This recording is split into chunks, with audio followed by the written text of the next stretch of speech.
Assalamu alaikum friends and family, and welcome to my YouTube channel Holistic Fez. Today's podcast is going to be very interesting as we know that the federal elections are just few days away. So it's very important to know about your local candidate, what are their policies and whom you should vote. So that's why I have contacted my local candidate in the Cowan area, which is Wade McDonald. So we will welcome Wade McDonald and ask some questions. Thank you so much, Wade, for accepting my invitation and doing this podcast. Shukran. Afwan. May I please request you to give a little bit of your introduction? My name's Wade McDonald. I'm running as an independent candidate for the federal seat of Cowan. My background, I'm a solicitor, been a lawyer for nearly 25 years, and before that I studied, obviously. Before that I grew up in Perth.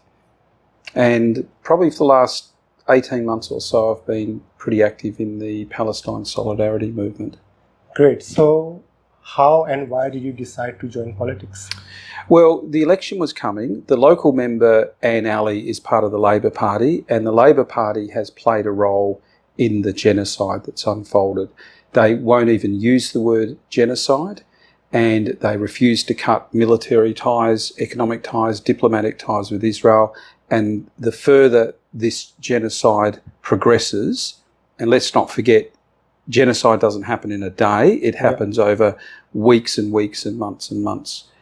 All through this period they've not done anything. They've maintained the ties, and just like other Western governments have. And the consequence is Israel feels like it can do whatever it likes. There are no consequences to the crimes that Israel's perpetrating against the civilians in Gaza.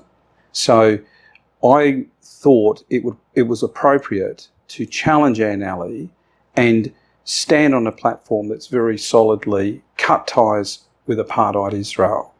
There's other policies, which I'm sure you want to talk about, but that is, I've never run for Parliament before, but this is what's pushed me over. I've got first time, and I have a local member who can't even use the word genocide and has voted down motions in the Parliament which had called to discuss a ceasefire, has backed the government on every misrepresentation the government has made over what's happening over there, and she should be challenged on it. Definitely. Because I feel there's blood on the hands of all of these Labor politicians.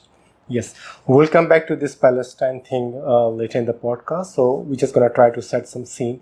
Why did you decide to contest as an independent? Why you did not join any party? Well, I don't really fit within any of the parties. I'm probably a bit left of the Greens, if I put it that way. The economic policies that I've prepared are sharper. They call for more immediate relief now, particularly on housing and cost of living.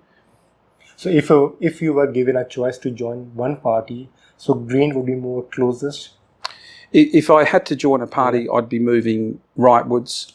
There are other smaller parties around, but in terms of who's in this race in Cowan, it would probably be the Greens. So what do you agree or disagree with their policy? Well, I think the Greens, to me, could have a more working class orientation with their policies. But that's not really criticism of them because they sit to the left of the Labor Party. So they're more working class than the Labor Party, if that makes sense. Their policies are such that would benefit working people more than Labor Party policies benefit working people. Yet Labor presents itself as the party of the workers of this country. So it's not really a criticism of the Greens. It's just that's where they sit. I sit to the left of that. I'm for a more, like I say, a sharper program. The policies I have, I think, would have more immediate effect to help ordinary people in this country. Yeah. As a migrant, I've never shown much interest in the politics. I've been here for the past 12 to 14 years, but this time I'm more interested. But what trend I have noticed and seen before, like those two major parties, they have been winning the elections in the past, Labour and Liberal. So why do you think people keep voting for them? Well, people vote when they see what they think is a realistic option in front of them. At the moment, this election the main issue in this election is, do you want to go back to the Liberals with Dutton, and Dutton's already talked about Trump in a very positive way. Do you want to go back to that or just stick with the present government no matter how unhappy you are with the present government?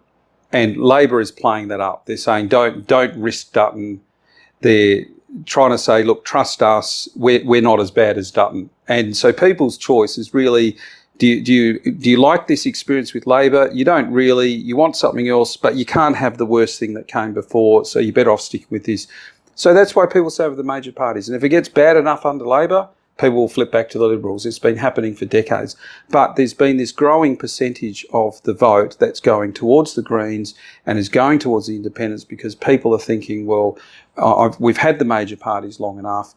I'm open to trying something else. Yeah. All right, let's talk about some real issues in the community in our country. I would start with cost of living, accommodation crisis, and unemployment. So what do you think, what are the root causes for the cost of living and housing accommodation issues? Okay, cost of living there's been price gouging for since COVID. After COVID, there's been price gouging by the big companies. They've put up prices just to make more money. Yeah. So that has caused this bout of inflation that Australia had. And the remedy that the government gave was not to actually go after the big companies that were causing the rise in inflation, but to hit ordinary people through rising interest rates, which all they can do is affect mortgage holders. And if you rent and your landlord's mortgage goes up, they'll pass it on with a rent increase to you. But perhaps more deeply with the housing crisis, that didn't happen in the last few years. This has happened over decades, where the government has put in place policies to encourage private money to invest in real estate. And what that's done is it's turned the real estate market into effectively the stock market. You can go in, you can buy, you can sell. Your entry costs, your exit costs are pretty low. And with everyone wanting property, then prices go up.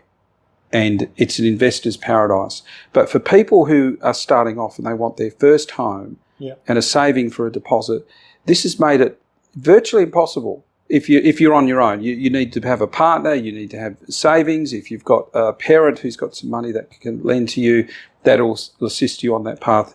But if you're single and you're on the average wage or below, it's pretty much out of your reach now. And I don't think anyone should accept that that you should save up for 10 years for a deposit for a house. That's too long. And what has happened now is it's made housing unaffordable for millions of Australians, both in terms of rent, whether it's servicing a mortgage that's too large for your income to service with the interest rates being a little higher, or whether you just are trying to buy your own home whilst renting. That's what's happened. This is 2 decades of deliberate policy. It's going to take a radical and sharp change in direction to make housing more affordable for most people who look at housing as being somewhere secure where they can live, not something that they can buy and sell just to make money and that they don't live in. So what about the shortage of houses that were supposed to build during the COVID time, and we are still far behind? Maybe 80,000 houses needs to be built in WA, if I'm not wrong. Well, houses need to be built, sure. Yeah. But if we look at affordability, that's been contributed to by these decades of policies. It isn't a supply problem that's happened in the last few years. And I just don't think anyone should allow the government and the big developers to get away with that fact. This has been decades in the making. They're trying to make it look like they've just fallen a bit behind. And if we kind of get the market conditions right, it'll fix itself. So I don't agree with that sort of paradigm. I think we should be saying, look, housing is a priority. We should be putting our resources into housing. You've got the Cook government now who makes the announcement that Australia is going to become some defence icon of the world. Defence industries in Australia. Actually, we should become the renewable energy icon of the world. But they're not interested. They're just interested in money.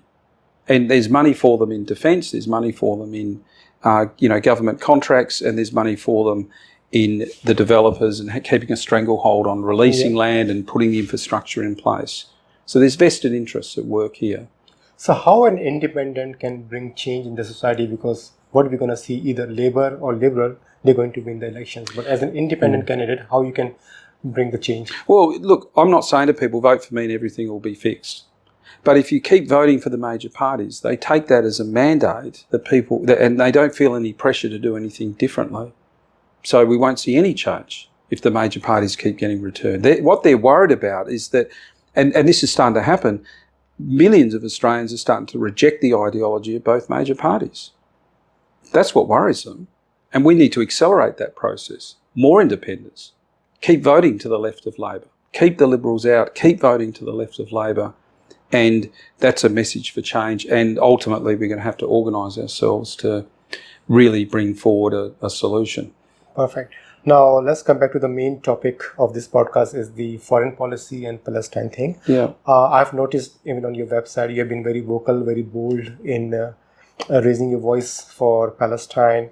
So why this has become a priority issue for you? Well, look, I've been following the plight of the Palestinians for probably 30 years. So, you know, I knew about the siege on Gaza. I knew about it. I knew about what happened in March 2018 when the Palestinians marched to the fence and were shot at by Israeli snipers. And I knew about the siege of Gaza. I knew that the Israelis had actually tried to work out how many calories were needed to go into Gaza just to keep them on a subsistence, borderline starvation diet. So when 7 October happened, it didn't surprise me in the least. I wasn't surprised. I thought, well, if you take 2.3 million people and you starve them and you blockade them for 16 years, and when they try and march to the fence, you shoot at them, and when they fire rockets at you, untargeted rockets, you fire your missiles at them, I wasn't surprised that something was going to happen at some point. And international law supports what the Palestinians have done. I mean, if you're an oppressed people, an occupied people, which they are, then they're entitled to fight back.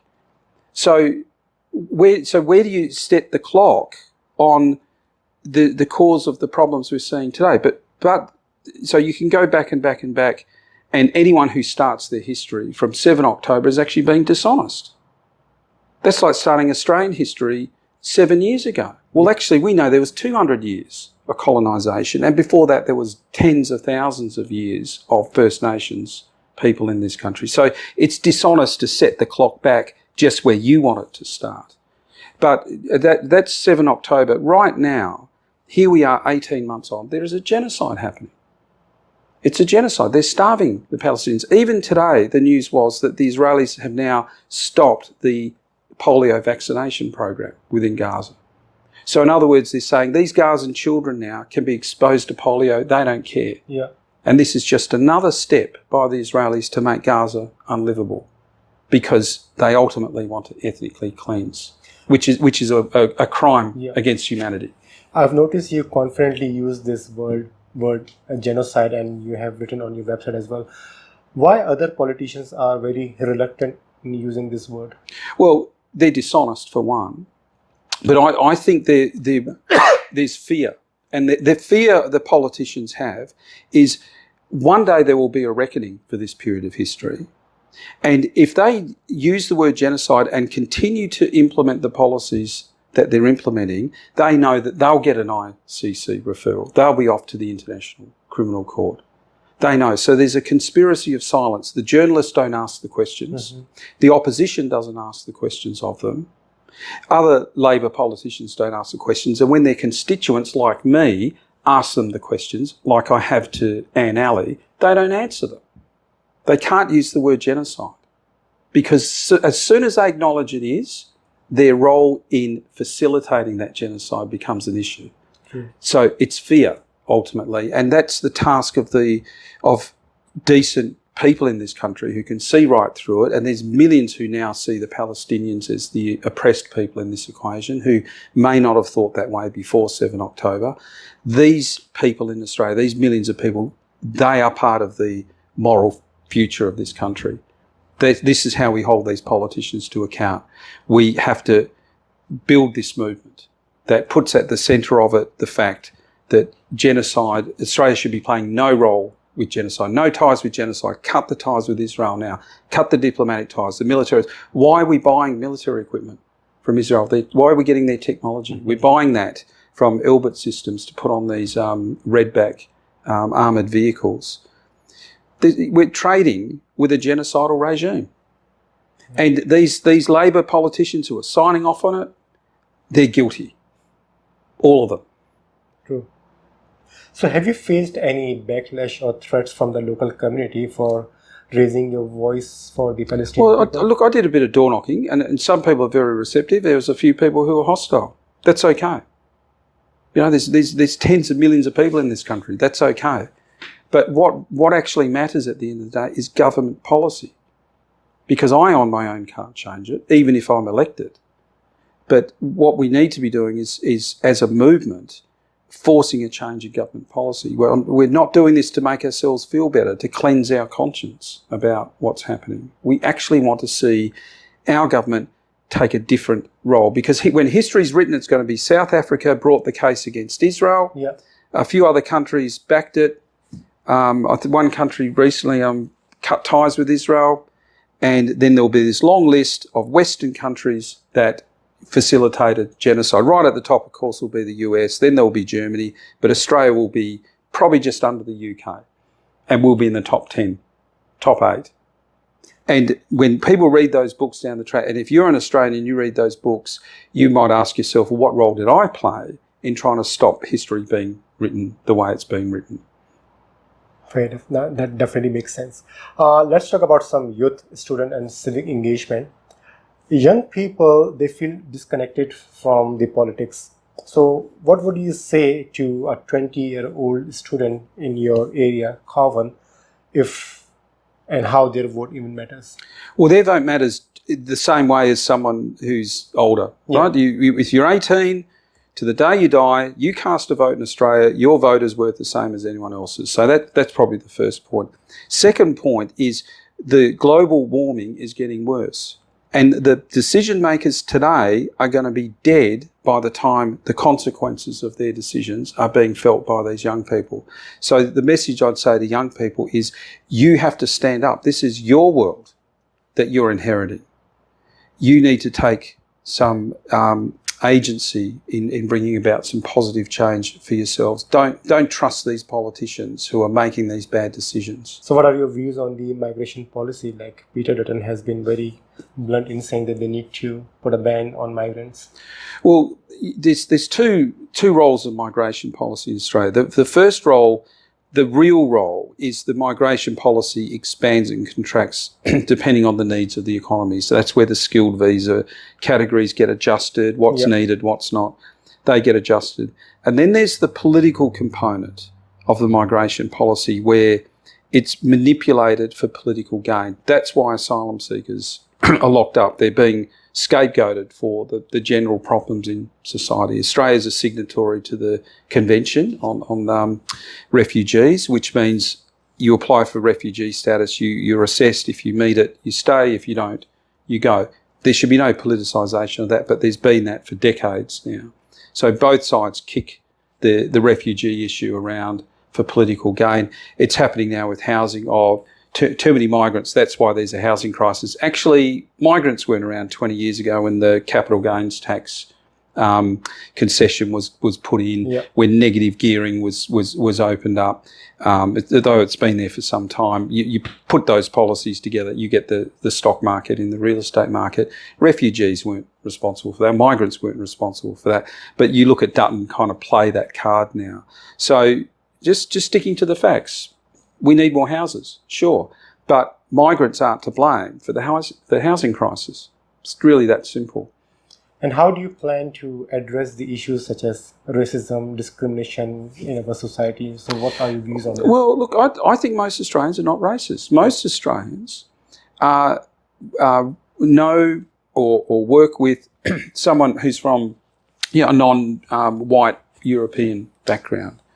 And we live in a multicultural Australia now, and you'd have to, and there's racists out there. Don't get me wrong, but they're not the majority. Nowhere near it. Most people pretty okay with the multicultural Australia we've got. And again, it's the politicians who would try and, amplify these sort of issues for their own political gain or to create division amongst us. But let's face it, look at the parliament. Most people in parliament are white.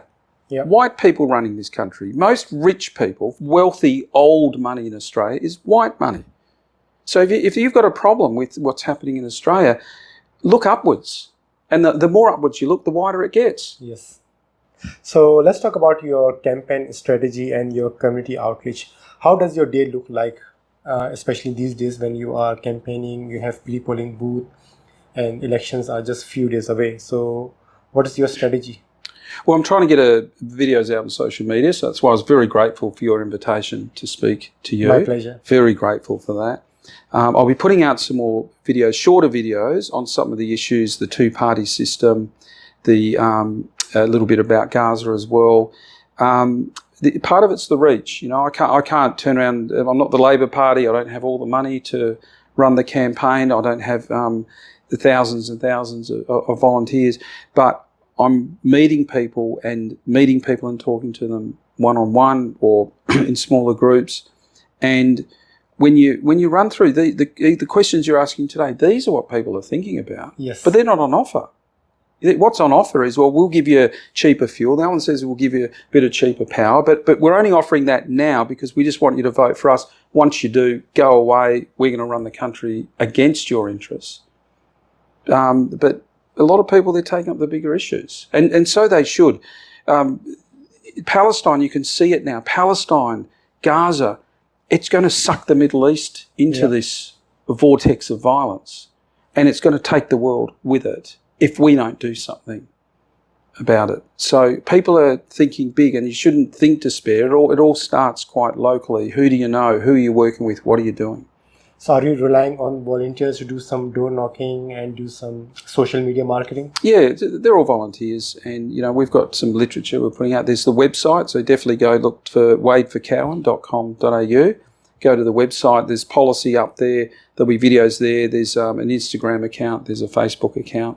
So how did it all start? Sorry, I'm asking the same question again. The moment you decided that you want to contest for this election, and then you started your campaign, you reached out to the people, how many months or years of preparation it took you to come to this stage? Look, this has probably been 5 months to get where I am. I'm doing this on a fraction of the budget that my political opponent and Anne all Alley your savings is running. and all your hard-earned money. Yeah, it was a little bit of my savings, a little bit of donations, but then that's not the important thing.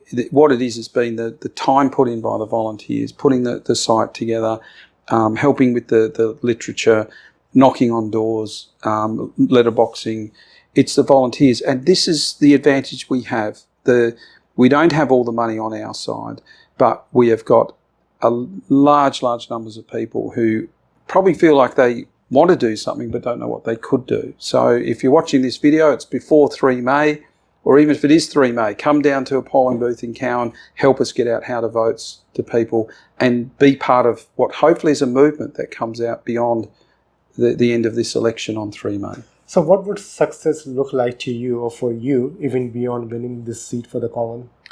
Well, I think we should be looking at building the sort of movement that's going to be needed. The issues are huge: global warming, regional conflict, Australia wanting to become an arms trader, an arms exporter, and obviously the issue of Palestine and Australia's role in enabling it, and let alone fighting for our own costs of living improvements and for more affordable housing. They're big issues, and no one person is going to be the answer. The answer is going to be thousands and thousands of people organising, mobilising wider layers in the hundreds of thousands and in the millions. Imagine you are door knocking someone, and one question they ask, why should they vote for you? So what will be your one-line answer to that? My one-line answer is, if you don't vote differently, don't expect anything to change. Perfect. That's the best answer we can expect. So any last message for our viewers? And I'm sure I'm going to market this video and circulate it on the social media platforms, so they're going to watch and listen. And I'm hoping that most of the questions that I prepared for this podcast I've asked you, and viewers who were expecting the same questions may get the answer that you just gave. So any last message for the people of Cowan? Well, it's your right to vote. So, one, exercise it. Two, exercise it intelligently. Find out as much as you can, and don't feel like you're just going through the motions, because what Labor and Liberal want you to do is vote for one of them, and after the election they'll go, see, we are legitimate. The lower the major party vote, the less legitimate they are. Perfect. I have got one more question. So imagine if you get more independents winning in WA and other states. So how these independents would form a party or a government in the parliament? Well, the independents would, by definition, wouldn't be joining any particular party.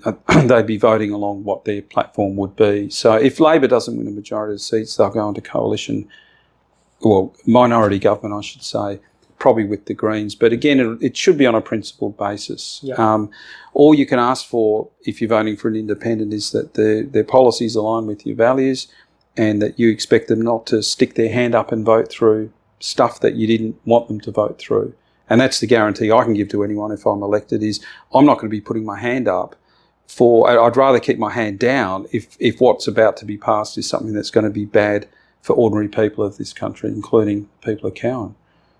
Great. I think it's the perfect time to conclude this podcast. Thank you so much, Wade, for having me here, answering all those burning questions, which I think I just showed you, and you didn't even get a chance to prepare for this podcast. But I'm really thankful, and I hope this message is going to be heard and spread within the Cowan electorate, and people will be more self-aware whom to vote, why they should vote, and there should be a good turnover this time. Thank you so much. Thank you. I It's been a pleasure.